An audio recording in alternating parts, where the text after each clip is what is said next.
এত অঙ্ক করি কিন্তু তাতে মনে থাকে না, ম্যাথ মনে হয় আমাকে ম্যাড বানাবে।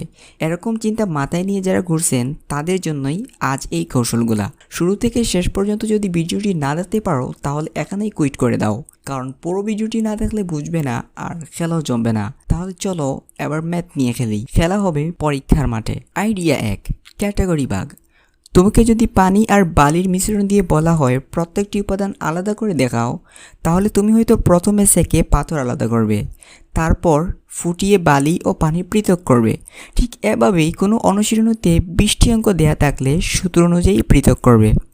যেমন একটি অনুশীলনীতে অঙ্ক আছে 20টি আর সূত্র 5টি, তাহলে এই 5টি সূত্র দিয়েই 20টি অঙ্ক করা গেলে তুমি 20/5 মানে 4টা ক্যাটাগরিতে বিভক্ত করতে পারবে। অর্থাৎ ওই অনুশীলনীতে 4টি ক্যাটাগরির অঙ্ক তোমাকে শিখতে হবে।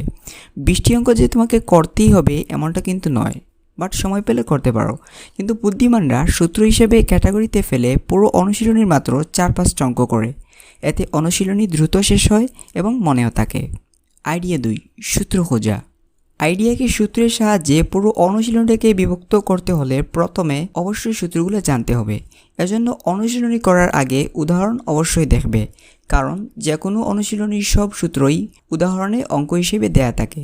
এজন্য উদাহরণের অঙ্ক সবার আগে শুরু করবে এবং সূত্র যা পাবে তা দিয়ে আইডিয়া 1-এর মতো পুরো অনুশীলনী ক্যাটাগরি হিসেবে সাজাবে। আইডিয়া 3, সূত্র মুখস্থ করা। যখন আমরা কোনো অনুশীলনীর অঙ্ক করতে যাই তখন আমাদের পদে পদে আটকাতে হয় সূত্রের জন্য। তাই যে সময়ে যেই সূত্রের অঙ্ক করব সেই সময় যদি ওই সূত্রের অঙ্ক করার জন্য যে সূত্র আছে সেই সূত্রটা দেখে নেই, তাহলে সূত্রের প্রয়োজনীয়তা ও সূত্রের প্রয়োগ দেখতে পাওয়ায় আমাদের ব্রেইন সেই সূত্রের গুরুত্ব বুঝতে পারবে আর সহজে মুখস্থ করে নিতে পারবে। তাই ওই সময়টাতে প্রথমে আমাদের অনুশীলনীর সূত্রগুলোকে আয়ত্তে আনতে হবে। সূত্রকে আরও সহজে মনে রাখার জন্য দুটো কৌশল রয়েছে। একটি হলো সূত্রের ছবি তুলে তা মোবাইলে ওয়ালপেপারে সেট করা এবং অন্যটি হলো নিজের কণ্ঠে সূত্রগুলো পড়ে তার রেকর্ডিং করে প্রতিদিন শোনা। এভাবে খুব সহজে তোমরা সূত্র মুখস্থ করতে পারো, আর সূত্র মনে থাকলে অঙ্ক তো কোনো ব্যাপারই না। আইডিয়া 4, অঙ্ক কষা। অঙ্ক কষা হলো মাংস কষার মতো, যতই কষিবে ততই টেস্টি হইবে। এজন্য খাতা কলম অবশ্যই দরকার। হাঁড়ি বা কড়াই ছাড়া যেমন মাংস কষা সম্ভব নয়, তেমনই খাতা কলম ছাড়াও অঙ্ক কষা সম্ভব না। বেশিরভাগই আলসামি করে লিখতে চায় না। লেখার মূল্যটা তখনই বুঝবা যখন তুমি খাতায় অঙ্কগুলো করবা। অঙ্ক করতে গিয়ে কোনো নিয়মের সমস্যা হলে তা ঠিক করে দেখে নিবা। যেমন অঙ্কের একটা লাইনে বজ্রগুণন পদ্ধতি চলে এসেছে, এক্ষেত্রে জানা না থাকলে বজ্রগুণন পদ্ধতিটি শিখে তা একটি খাতায় নোট করে রাখতে পারো। একটি নোট খাতায় প্রতিটি ক্যাটাগরির অন্ততপক্ষে একটি করে অঙ্ক করবা। বোর্ড, সাল ও বিভিন্ন ভার্সিটিতে আসা ম্যাথগুলো অবশ্যই করবা, কারণ 80% ম্যাথ এগুলো থেকেই আসে। আইডিয়া 5, অঙ্ক মনে রাখা। এবার অঙ্ক মনে রাখা নিয়ে বলি। একটি অঙ্ক যদি 10 লাইনের হয় তবে যতক্ষণ না পর্যন্ত তুমি না দেখে ওই অঙ্কটা করতে পারবা বা যতক্ষণ না পর্যন্ত ওই 10টা লাইন হুবহু মনে করতে পারবা ততক্ষণ অঙ্কনটা ভুলার সম্ভাবনা থাকে। তাই অঙ্ক বুঝে তা খাতায় লিখে প্র্যাকটিস করো, একটিও লাইন যেন না বুঝার মতো থাকে।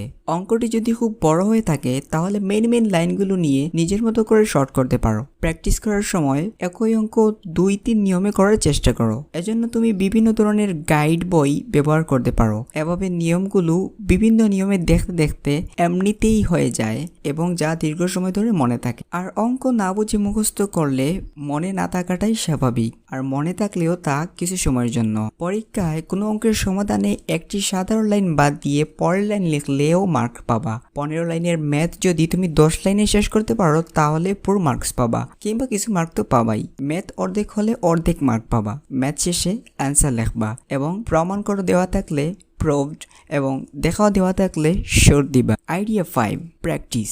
গণিতে এক্সপার্ট হওয়ার জন্য সবচেয়ে গুরুত্বপূর্ণ বিষয়টি মাথায় রাখবেন, তা হলো practice makes a man perfect. হ্যাঁ, প্র্যাকটিস। গণিতে দক্ষ হওয়ার প্রথম শর্তই হলো বারবার চর্চা এবং রিভাইজ দেয়া। চর্চা না করলে খুব আয়ত্তে থাকা নিয়মগুলোও অচেনা হয়ে যেতে পারে।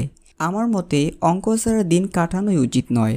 প্রতিদিন কিছু না কিছু গণিতের রহস্য বের করতেই হবে যদি আপনি এ বিষয়ে পারদর্শী হতে চান। যাই হোক, আজকের ভিডিওটি যদি তোমার একটু উপকারে আসে তাহলে শেয়ার করে ছড়িয়ে দাও তোমার অন্য কোনো বন্ধুর কাছে শিক্ষার আলো। আপনার দ্বারা অন্য কেউ নতুন কিছু শিখলে তা আপনার জন্য সম্মানের। আর ভিডিওটি ভালো লাগলে লাইক দিতে বলবেন না। চ্যানেলটি সাবস্ক্রাইব করে রাখতে পারেন নতুন নতুন study hacks and easy solution পাওয়ার জন্য। দেখা হবে পরবর্তী নতুন কোনো মজাদার ভিডিওতে নতুন কিছু নিয়ে। আজকের মতো বিদায় নিচ্ছি। ধন্যবাদ এতক্ষণ সাথে থাকার জন্য। আপনাদের লাইক আমাদের অনুপ্রেরণা, আপনাদের কমেন্ট আমাদের ভরসা। আল্লাহ হাফিজ।